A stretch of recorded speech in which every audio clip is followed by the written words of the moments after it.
আমরা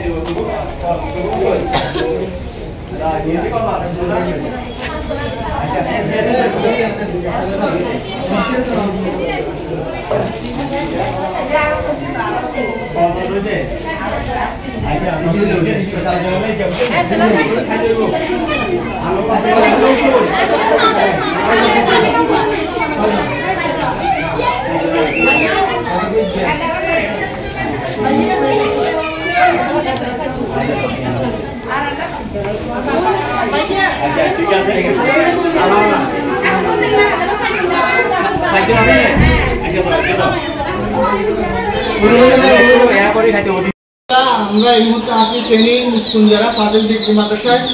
আমরা মুসকুঞ্জারা ফাজিল ডিগ্রি মাদ্রাসায় অত এলাকা থেকে আপনারা দেখতে পাচ্ছেন বন্যায় প্লাবিত হয়ে পুরো এলাকা তলিয়ে গেছে।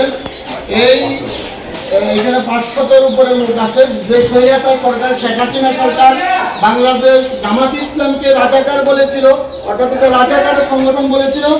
আজকে সে জামাত ইসলামের পক্ষ থেকে আমাদের বাহার ভাই আছেন মাদ্রাসার কমিটির সদস্য।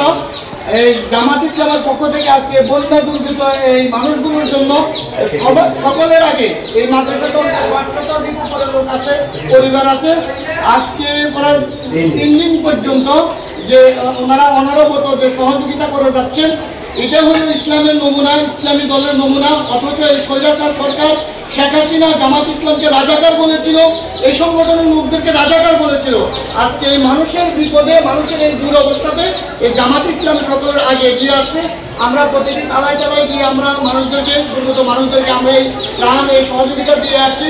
আপনারা বাংলাদেশ জামাত ইসলামের সাথে থাকবেন এবং ইসলামী সংগঠন হিসেবে জামাত ইসলামকে সবার সমর্থন করবেন ইনশাআল্লাহ। আসসালামু আলাইকুম ওয়া রাহমাতুল্লাহ।